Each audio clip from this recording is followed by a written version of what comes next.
GNWT attendees because of the problem we're having moving up in the ladder of government management system, especially as managers. We're constantly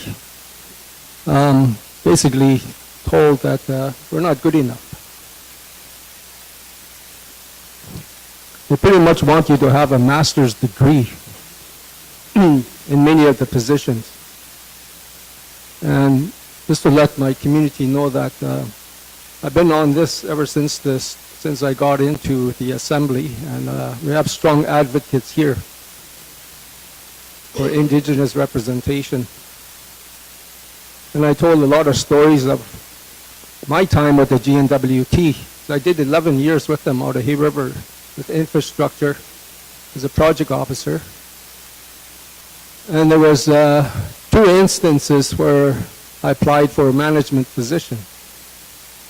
One was an area manager, of which I could do. I'm heavy into maintenance. I got screened out without any explanation. And also another position that came up, these are both important, was the regional superintendent.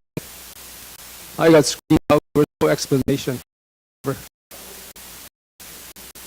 My managers, supervisors, they didn't help me at all or encourage me, because there was a way to get into those positions, was transitional transfer. They didn't help me with that. I don't know why they were keeping me down. There was a direct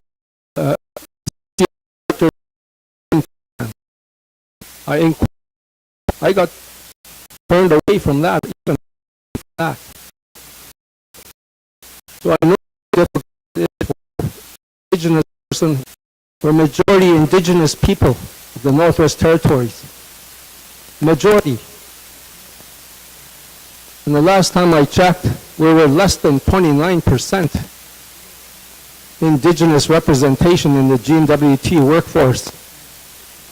The affirmative action policy that's drafted in the 80s, we were looking at 51%. The highest we ever got was 31%. And when I checked again, when I made a statement in the House, we were down to 29%. So we were going backwards. The government, has to step up and listen to us as Indigenous people. I believe we're the only ones that can really represent ourselves and talk to each other. So I just wanted to let you guys know where we're at with that, and we wanted to hear your concerns. We don't want to talk much. We want to hear your concerns about Indigenous representation, and also the Official Languages Act, if you have any views or anything you would like to bring up in that regard. Because the official languages, the languages, we brought it up an extra $600,000 the last year in the last budget. And we really want to hear from the people regarding this. And I thank the committee for allowing me to have a word in Masicho. Merci, Ron. I would also like to introduce our staff here today. We have Cynthia, who is one of the Legislative Assembly clerks, who keeps that building running for all of us. We have Nigel, who is our researcher. He can answer a lot of our questions and ultimately does lots of great research for us. We have Vince. If you are wanting to speak tonight, just raise your hand and Vince will provide you the microphone. He also helps with interpretation services and as well as Chris, behind all of his various computer equipment there, always make sure that the Legislative Assembly is broadcast in our official languages job, and he is a true technological wizard, so we are always grateful for our staff who keep our assembly running. And without further ado, I will now ask if anyone would like to speak on our first topic, which is reviewing the Official Languages Act, or really anything more generally about, accessing services from the GNWT in your language, or any thoughts or comments you have on work that needs to be done to revitalize languages. And I will open the floor if anyone's willing to go first.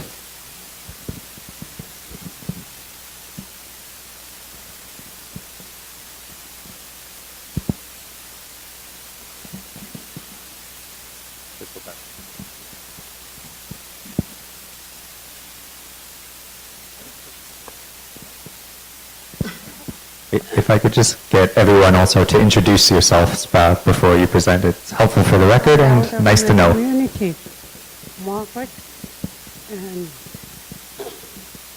my main concern is that we should have more people educating themselves to learn how to speak and write. So I speak it really good, but my main problem is I don't know how to read it. And I would like to focus on getting people that are really good at teaching the younger generation, teaching the young generation, start at a young age, 5 or 6, and they'll pick it up real easy. The younger they start learning it, they'll pick it up real easy. Trying to read home.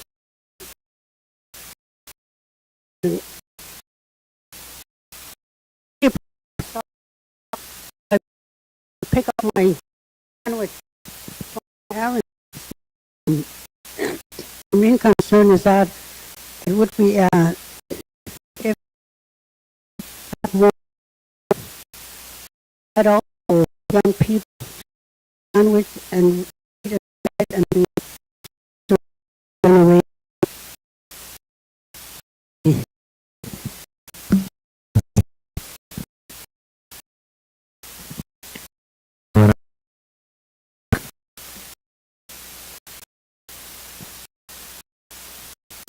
Yeah.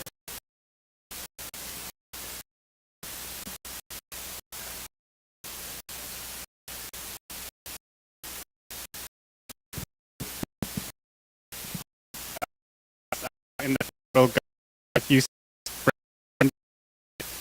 you get an official language bonus. No, because actually we found quite a few people are not getting it over there. It's not quite the same as French.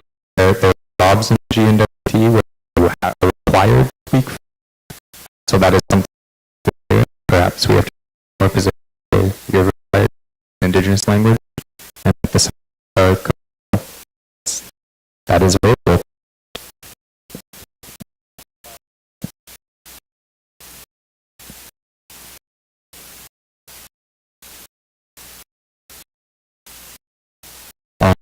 Increased Indigenous representation in GNW, I suspect also based tonight. And always come back and wish to speak official languages. Is there anyone who would like to now languages?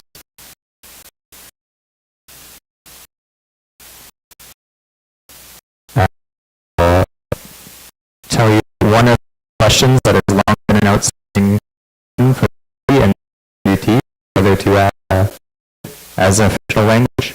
I know that's a relevant conversation. So welcome on that one. How to please introduce yourself and what you have to say. Okay. Carol,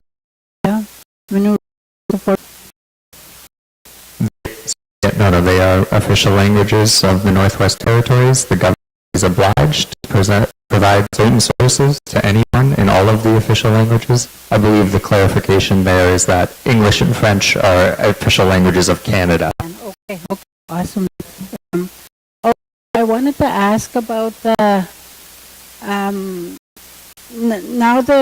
are you guys in charge of the department where the language is being the mentorship or apprenticeship or something like that, in charge of that as well?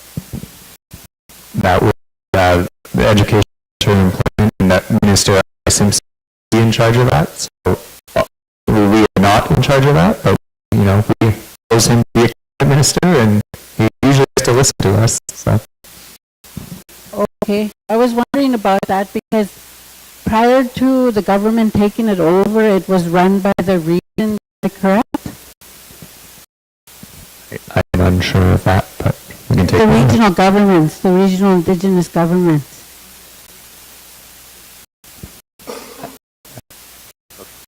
I'm sure, but we can take any So questions back. that's probably a different department. I have to ask the question too, right?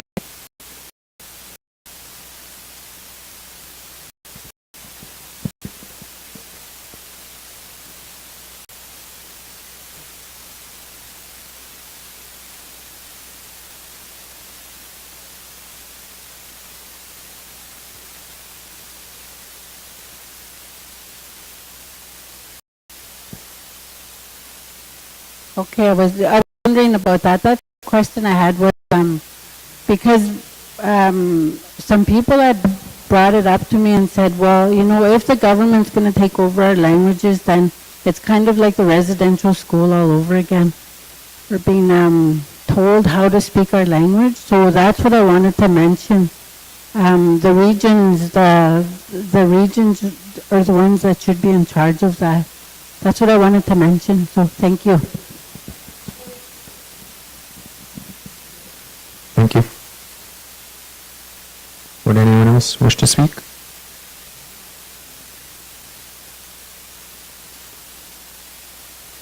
With that, we can come back to this topic at the end if there's time, but I'll open the floor. I'll pass this over to Emily Jericho. Thank you, Mr. Chairman. I just want to make a quick comment on the official languages.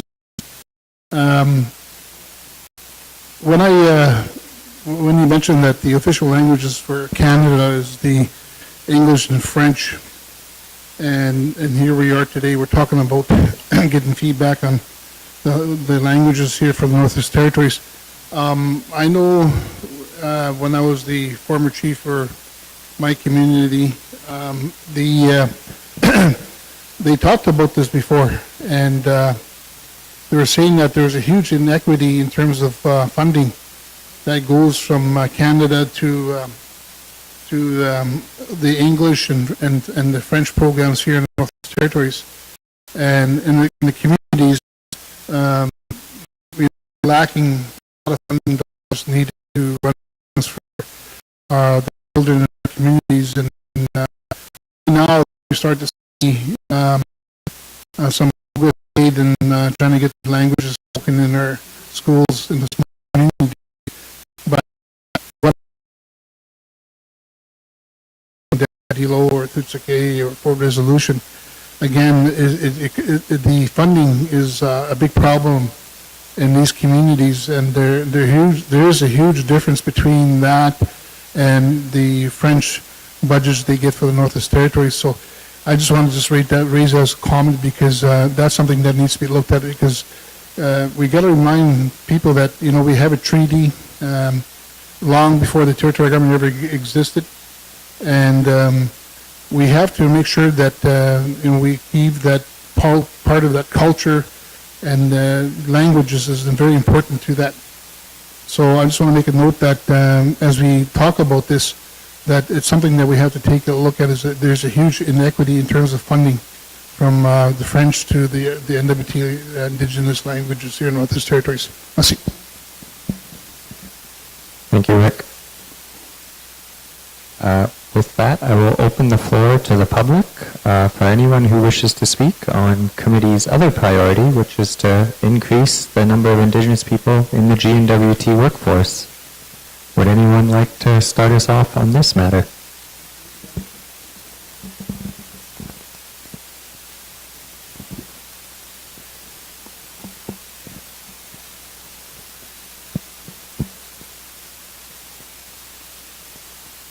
Would any? Yes, please. Okay, for sure. Okay, so I just read these really quickly, and these are just kind of coming off the top of my head. But I guess just for the annual report, would it be possible to include more types of data in next year's annual report? Like, I think it would be good to try to like it's good. I guess it's nice to have all the numbers, but it'd be good to kind of separate about what kind of numbers they all are. For example, like I don't know, most of my examples are going to come from the federal government. Like they separate a job type. Like they have like PM for project manager, EC for policy analyst, like EX for executive, and like IT for IT department people. And I feel like it'd be good to kind of separate out those numbers even more to kind of figure out where you have, I guess, more or less Indigenous representation. I guess,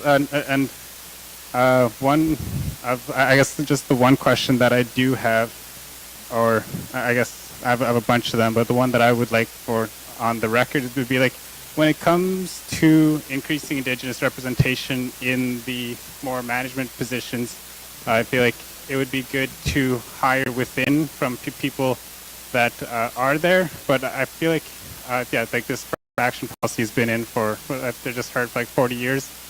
So I guess the government or the hiring managers, what is it, like the deputy ministers, they have to start to think what takes precedence when people are promoted. Like, are you guys focusing more on citizenry or like affirmative action programs? So I think you guys have to be a little bit more conscious about that.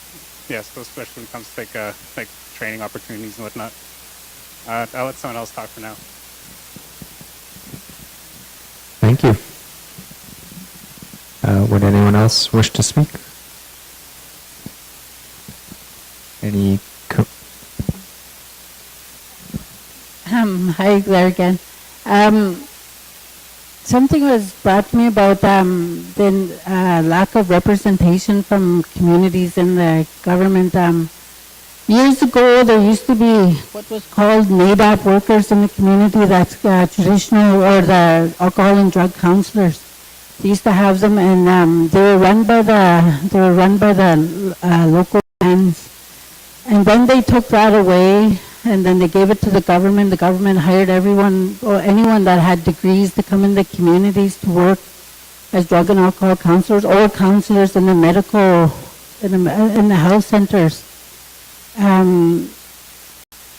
That is not working because it's coming from the community level. People, it seemed like after those drug and alcohol workers were taken away and university degree people with social work and did the work, it's not working for the people in the community. So we need to look at community-driven services that we need for the community. So the government needs to look at that, and we need to go back to that drawing table to see how we could make it work for the communities. Because a lot of it, you see the high rate of addictions in the communities. People don't want to go see the social worker at the center. They don't want to go there. So I think coming from a community level, the community addictions workers should come from the community. But that's something that you guys will have to look at and work out and make sure that it happens for us in the communities.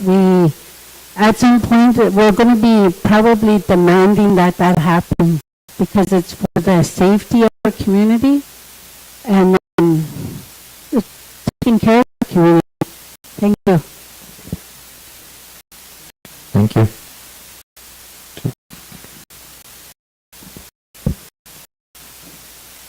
Does anyone else wish to present to committee? Committee members like to make a comment?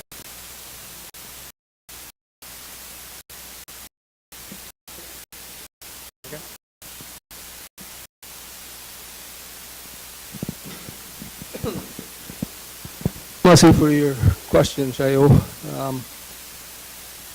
That's the one thing that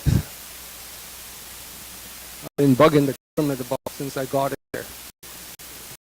I'm saying that we need our own people in our First Nations government to deliver those types of services, whether it's alcohol and drugs or wellness.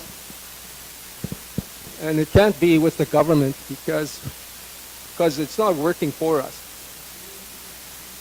we got a person, that sits in that office. Basically, you're tied to a ball and chain. You can't leave the office.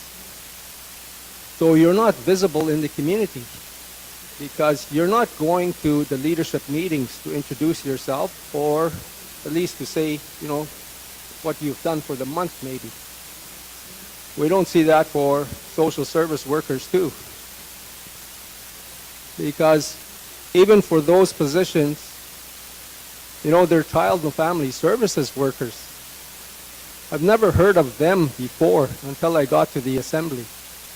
And that's what I'm telling the government. I don't even know you exist in my community. I don't believe anybody in the community knows they exist as child and family services. They don't. Nobody does in our community. And that's what I tell them. I said, you need to be more vocal and out into our communities to let us know.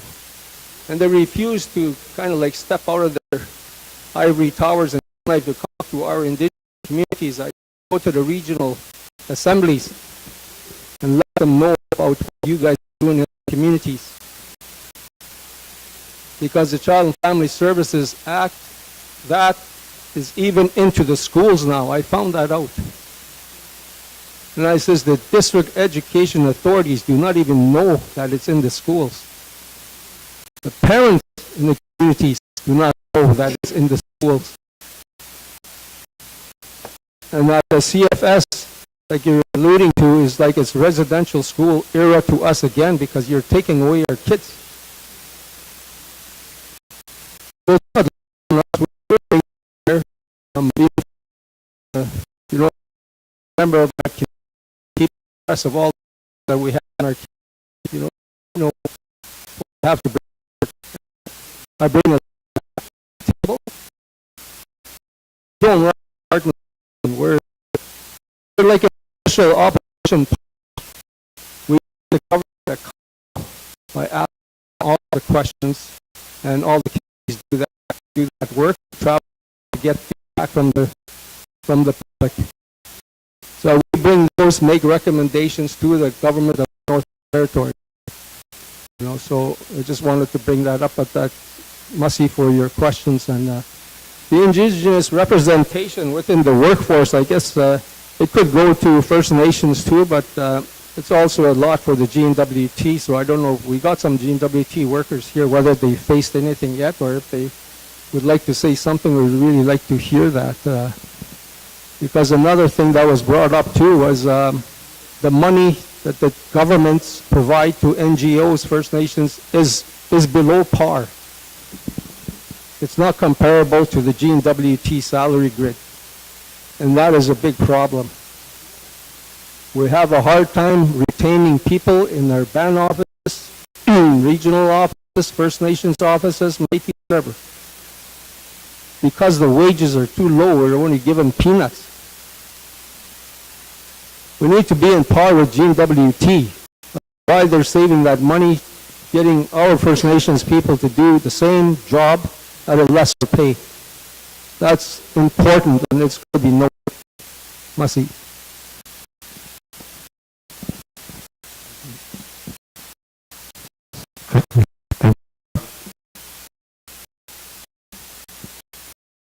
Vince will get you the mic.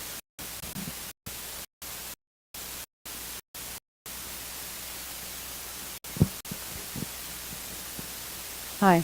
Hello. My name is Elena. I work for the government.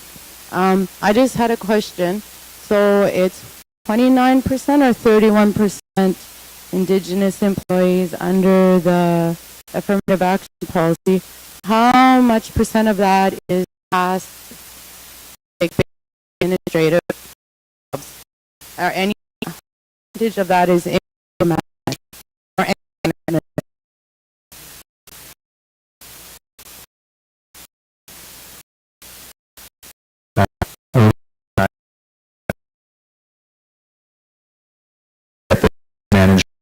is lower.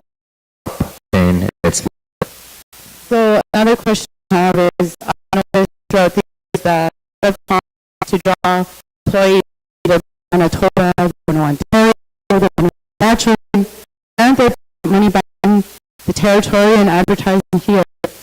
And then just that, because we're looking for so outlandish equivalency, why don't they look at like equal equivalencies rather than just master's degrees? Because there's a lot of people that work within the government that never do get the opportunity to go above.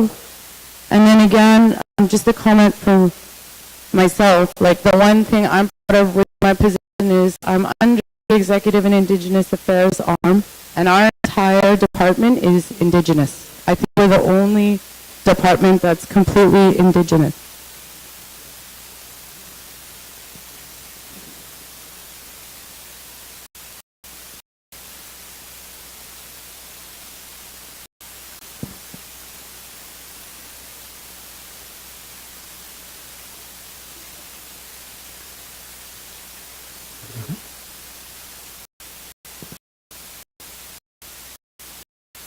Can I make one more comment?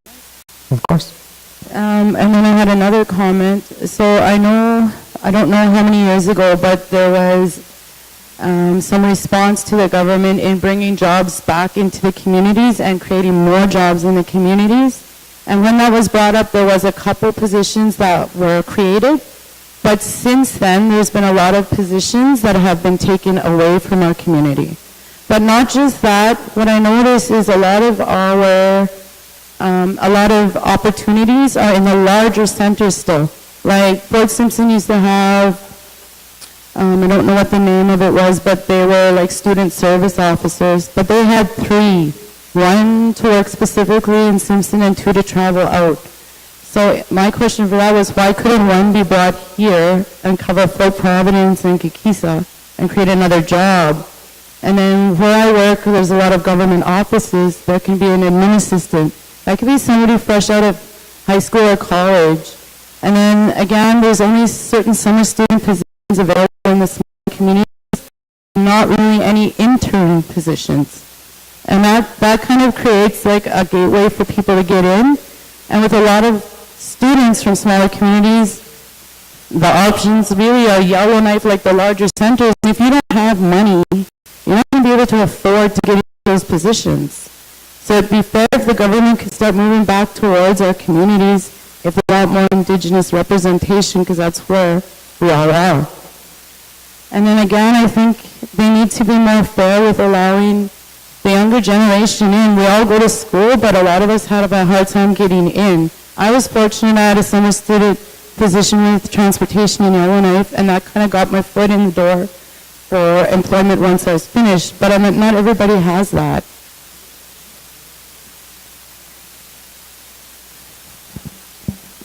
Thank you. I just wanted the opportunity to respond to you because that's definitely something that the entire Assembly is live to, and creating positions or decentralizing kind of decision-making positions within the GNWT was a priority of the 19th Assembly and is on our list of 22 priorities.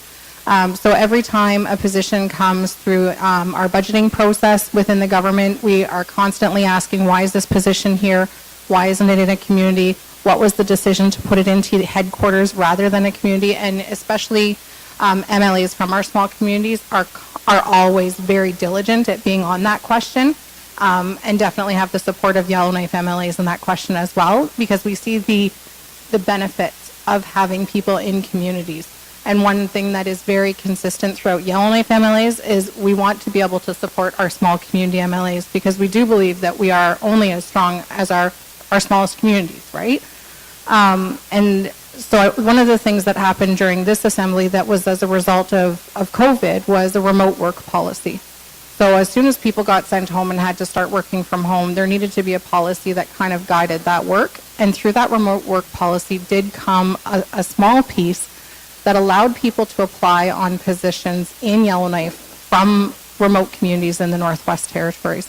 And so I think that is a really important piece that I wish more people knew about, in that you do have the ability to apply for a Yellowknife job from your home community and potentially be successful and stay in your home community.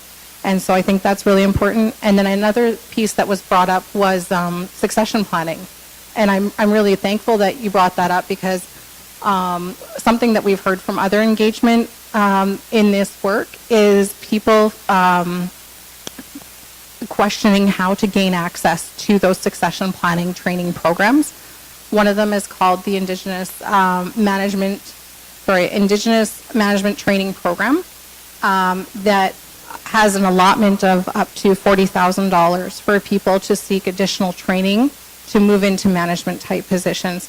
And so one question that has come up is, how does someone as a public servant put their name forward for that and say, hey, I want this opportunity and I'm eager and I want to, put my skin in the game to be able to apply on those positions. And so exploring how people gain that entry, I think, is really important as well. So I think, thank you for raising that. I think it's very important. Thank you. Go ahead, Walter. Try to put everything together.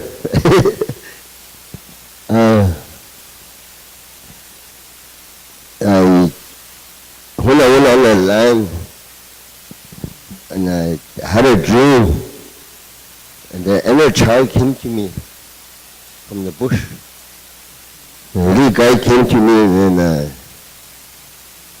after that, a white wolf came to me. And then that language as a spirit, that language, is that it makes a whole person.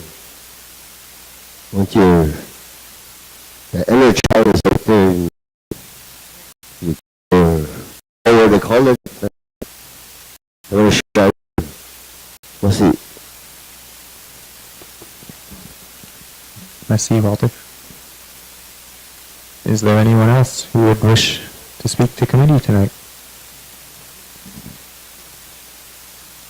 Would any of the MLAs, committee members?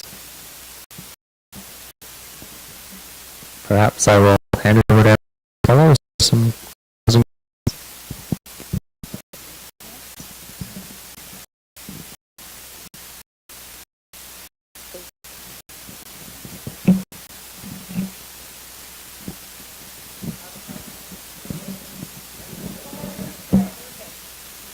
I guess just really quickly to continue at it, that I feel like when it comes to the employment, like we're working with people and residents and whatnot, and so all interconnected. Like for one of the biggest barriers that did come was having a master's degree, and like, people who have decades of experience applying for a job would be figured out right away because they don't have credentials, and I feel that definitely, probably one of the biggest ones, but in the future.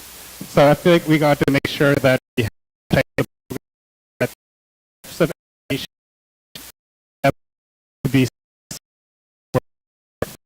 that like there's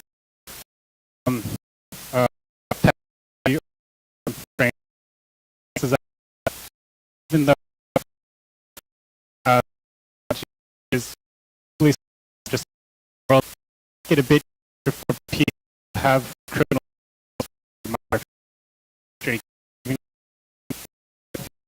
is an mission from the with that we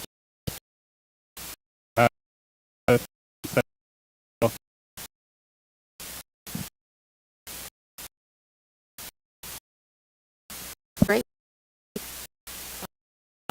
Some of the I get that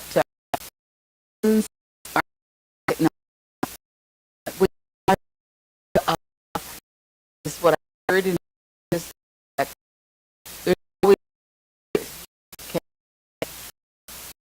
a job 20 better than 20 years, and you work the job. Those are the kind of things that are happening. It's and there's just so many barriers, communication barriers.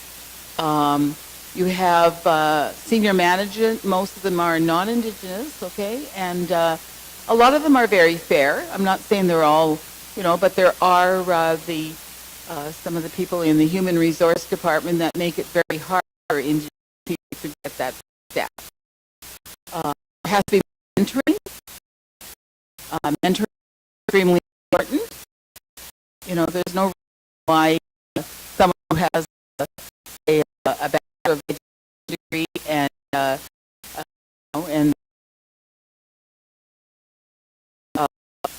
not recognized to be a director in that in the department. Who speak the language are the ones who do all these things, and not recognizing some of those things is tremendous. People ignore. Decentralization was the one thing. Decentralization is our main mandate of the 19th Assembly with our mandates, and it's a really incredible. A lot of barriers to go over that in order for people for decentralization. You know, they're too used to having everything centralized, and it's not only the small community but also the regional centers that have suffered from this. I know from the where same the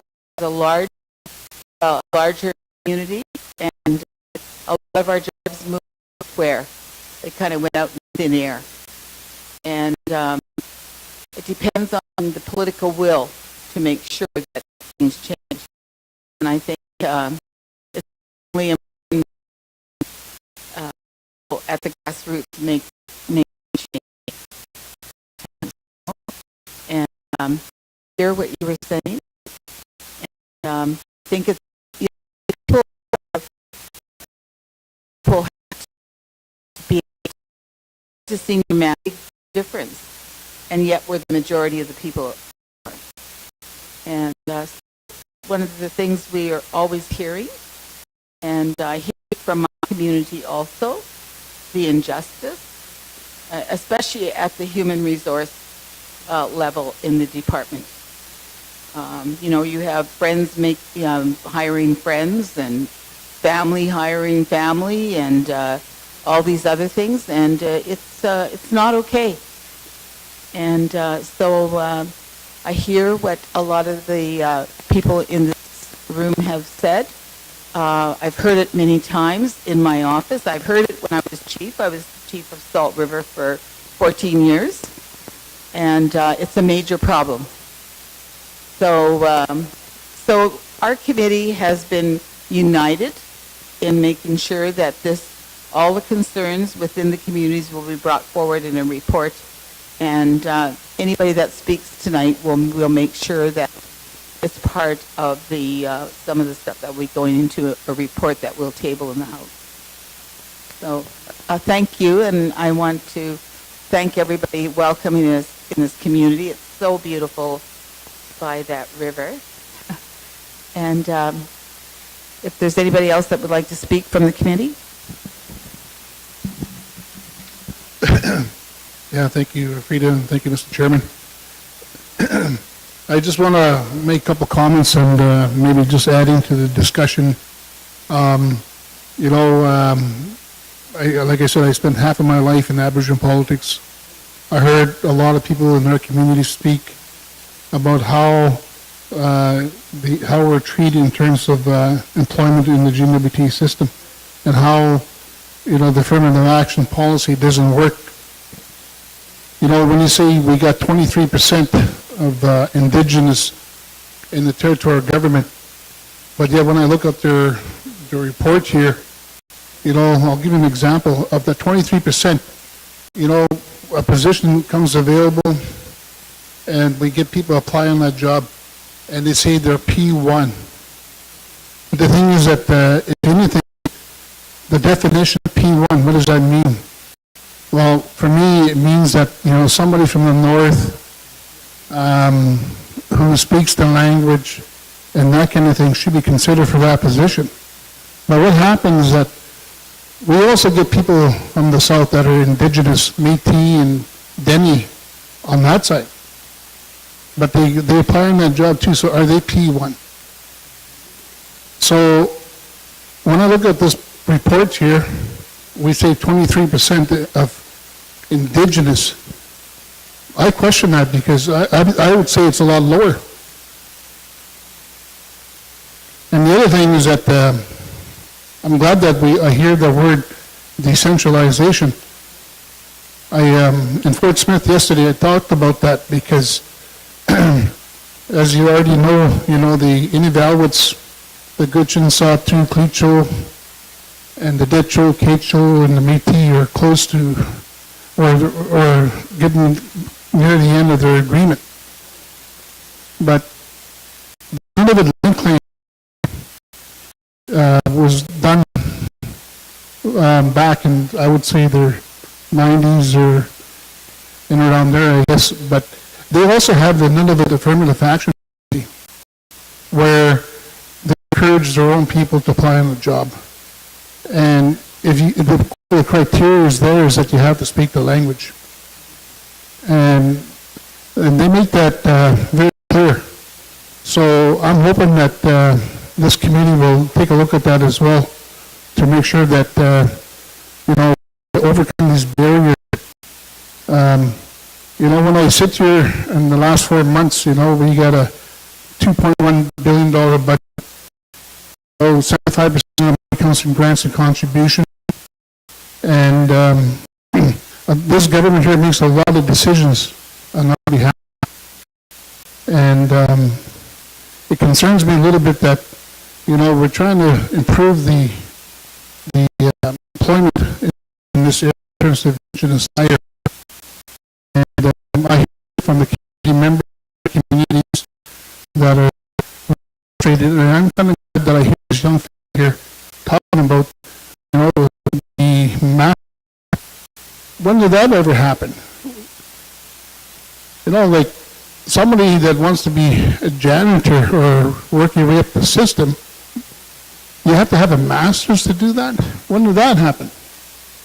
And who made those decisions? Is that again, I stand mine as a chief of the communities. And these policies that are written from the South by people that have masters, those best what's for us in our communities, I don't agree with that. So the day is going to come when this territorial government is going to have to take a look at it, whether it be in the next 4 years or 4 years thereafter, is decentralization. That means that we are going to look at how we're going to devolve a lot of these responsibilities to the communities and Indigenous governments so that they can make their own decisions. And particularly housing. Right now, I'm dealing with that in my community. I'm dealing with medical travel on a daily basis. And those policies don't work for us. So, but what I'm here tonight is just to listen to what the people are saying. I hear you. And we have to make this work. If we are going to make this recommendation from this committee, it's got to take into consideration what I just said in terms of decentralization. It's going to happen. Whether where all the leaders come together in the North, talk about even Jim Burke report, constitutional development, decentralization, we're not very far off. I think the leaders here in the North need to have that discussion soon because it's going to happen. So, Mr. Chairman, I just want to make those comments. Merci. Merci, Emily Jericho. I'll open the floor once again. If there's any final comments from anyone in the public. Thank you. That was very good. So now you got to go back to Yellowknife and make sure you bring all of the things that you guys talked about and make it happen for us, because that's why we elected you. And it's very important that a lot of the things that we deal with in the smaller communities is community driven. Like we said, decentralize, look at mentorship programs in the communities, look at, because not a lot of us are going to go to a university down south. You see a lot of young people going to school down south and then they end up quitting for some other reason, coming back home. So we need training in the communities, all kinds of training, but look at equivalencies as well, mentorship programs. For the languages, we need more money for that. We need people to be, we need translators in our communities. There's all kinds of stuff. So thank you so much for coming to our communities and looking at taking care of things like that on our behalf. That's what I wanted to say. And I want to thank Elena for making those comments because they're so valid. We need to look at the education and, equivalencies in our communities. Like I said, not everybody's going to run out of our communities and go and get a degree down south. Either we could do it somehow where we mentor people in our communities because we in the communities, we know what we need and we know how to fix it. But we don't have a degree to do that. So, speaking the language, we know the culture, we know our language, we know our food, we know how to help. The elders are here to help us too. So, thank you very much. Thank you. Are there any other further comments? Hi, my name's Loretta Landry. I'm the lone income support worker here. I'm just curious as to how your summer student creation and recruitment works. I don't think we've had a government summer student for years. So that's my first question. I'm sorry, Loretta. I think that's a question we're going to have to take back, and it's a great one for us to bring to the department that we've clearly heard that there hasn't been summer students for years, and that needs to be a priority. So we will take that back. Also, I work at the Snowshoe Center. There's myself, there's Elena, and Tina Gargan. She's the probation officer. I'm also here to advocate for a shared receptionist because three of us, we vent to each other about our workload. And a shared receptionist would not only help us with like filing duties or whatever, but it would also be for security as well. Because sometimes I've had incidents in the past where Elena's not there and Tina's not there, and we get like irate clients that come in. So it would be nice to have that as well, that to share our tasks and to have someone there when these other two are away for like security. And we have a nice empty receptionist desk up front. Thank you for that. We will take that back, and I see your MLA is nodding as well. That's a perfect kind of feedback that we are looking for.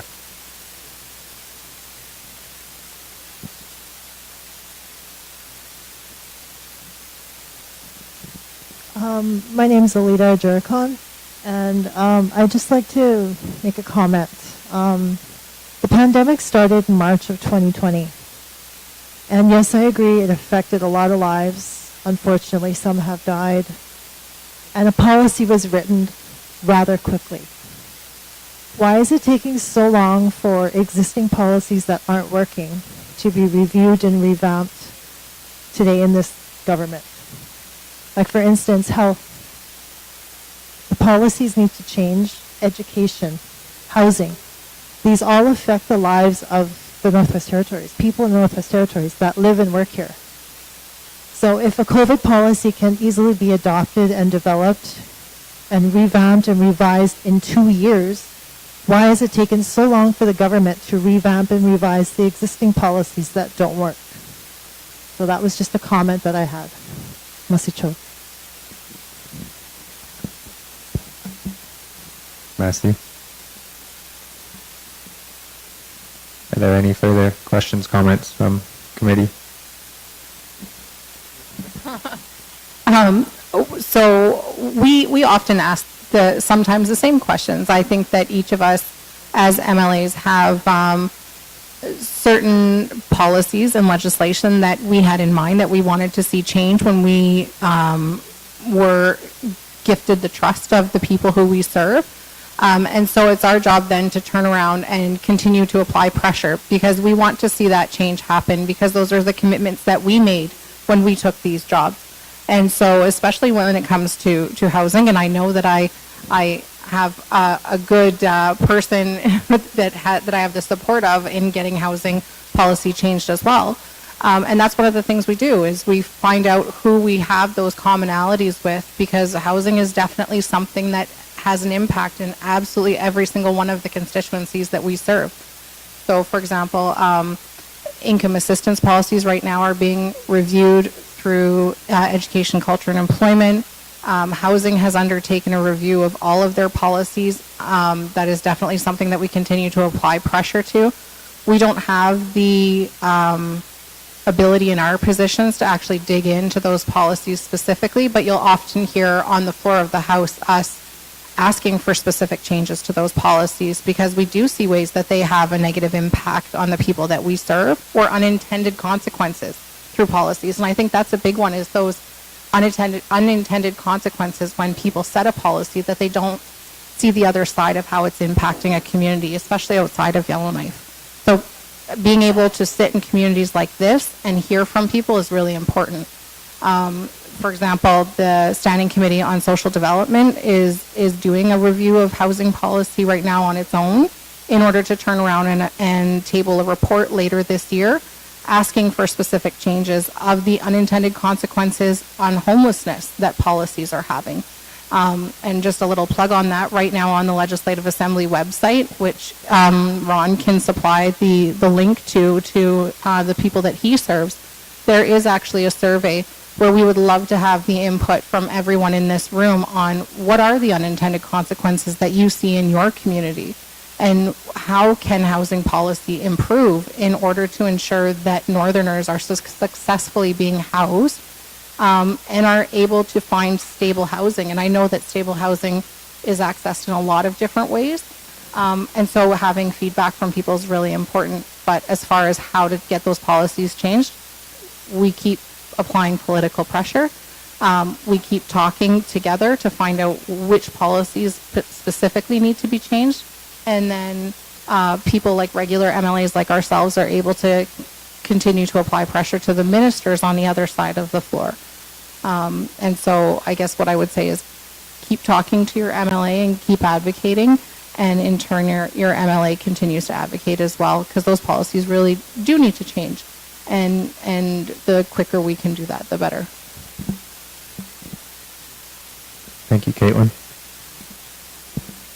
Thank you, Mr. Chairman. I just want to make a quick comment as well.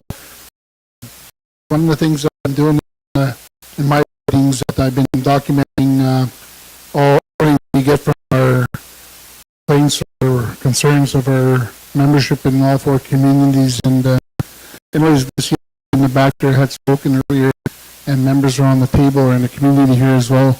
I just want to make sure that we also follow up with their concerns, and maybe we can figure out the Joe, or we could get information back to Ron, and Ron to the members of the community, just so that the feedback is very important. So I just want to just mention that. Thank you.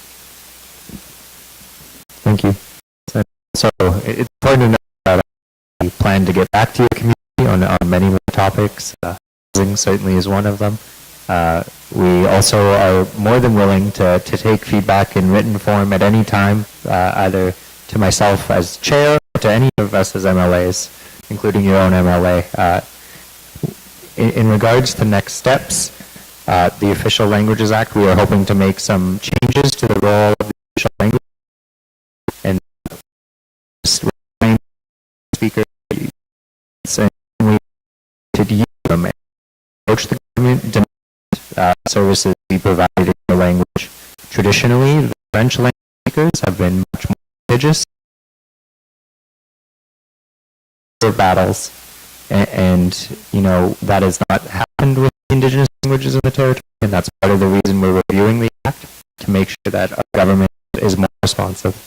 And so we are always open to any feedback and additionally on Indigenous representation service and policy changed recently in years.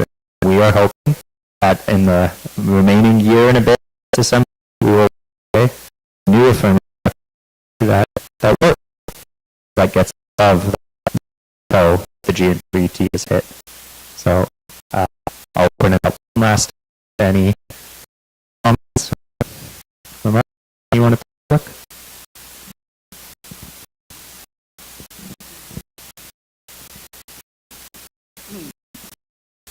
I think I'm part of the public since I'm sitting on. You notice those guys, they always tease me. But I just wanted to respond to Loretta's concerns about the summer student employment. I did bring that to the floor of the House. I think I only did it on one occasion. It's probably not enough. But